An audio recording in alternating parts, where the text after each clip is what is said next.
Nasasaktan ako, especially for them, kasi kilala mo alam mo kung ano yung mga ginagawa nila, alam mo yung totoo, tapos kung makabatikos naman ng mga tao, parang, oo, kayo ba yung kasama nila sa bahay? Alam nyo ba yung mga pinag-uusapan? Diba? Tapos yung mga pambabatikos pa, minsan parang ang babaw, oo, at saka personal pa.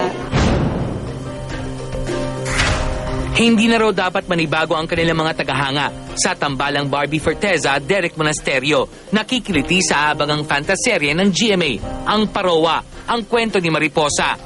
Nagkasama na kasi sina Barbie at Derek sa nagtapos ng Luna Blanca. Masaya din ako na derby na rin yung naging magka-love team sa Mariposa. Kami ni Barbie, never na kami nagkakaroon ng awkward moment tulad ng dati. Sa naturang fantaserye na magsisimula na sa November 5, Princess Ira ang gagampan ng papel ni Barbie bilang sanggol. Anak ng nagbabalik showbiz na si Tanya Garcia. Inamin ni Tanya na boto naman ang kanyang asawang si Mark Lapid sa kanyang showbiz comeback. Gusto rin niya talaga. Ako rin naman gusto ko. Kaya lang, syempre, kapapanganak ko rin lang ulit sa pangalawa. Di ba? Magtutupa lang kasi siya. So after siguro 2 or 3, yan, pwede na talaga ako ulit mag-full blast ng pag-aartista. Ikinatuwa naman ni Tanya ang pagkakaroon ng TV remake ng soap na Sana'y Ikaw Na Nga na pinagtambalan nila noon ni Dingdong Dante sa GMA. Ilang taon na ang nakakaraan. Oo, actually, nung sinabi nga po nila yon, talagang naiyak ko, literal. Umiyak talaga ako kasi parang feeling ko, shocks, gano'n nakatagal yun. 10 years na kasi. At saka natuwa ako kasi gines po nila ako nung pilot ng Sana Ikaw Na Nga. Tapos nag-open ako ng Twitter.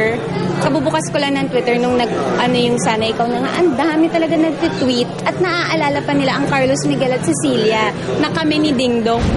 Hindi lingid sa kaalaman ng publiko na may kinakaharap na pagsubok ang ina ng kanyang asawa, si Ginang Marisa Lapid. Sangkot si Mrs. Lapid sa umano'y money laundering case noong November 2011 at nadakip noong January ng kasalukuyang taon. Sa kasalukuyan, nananatiling naka-house arrest ang biyana ni Tanya sa Amerika. Dahil alam raw niya ang totoo, apektado si Tanya sa tila maling pagbabalita tungkol sa pangyayari. Recently lang, nung August, it was her birthday, we went there to visit her. Wala pa talagang kaso. Pinakita naman niyang okay siya, di ba? Pero I'm sure, kahit sino naman, di ba, mas stress ka, oo. Pero she was okay, she was in good spirits naman. Nakakalabas naman siya. I think Las Vegas area lang siya. And she's ready to face everything naman na ihahain sa kanya. May offense naman talaga. Okay?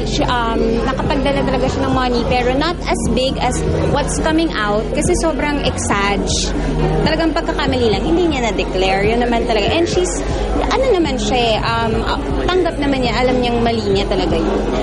Yung mom kasi ni Mark, matapang. She's a fighter Kaya niya yun.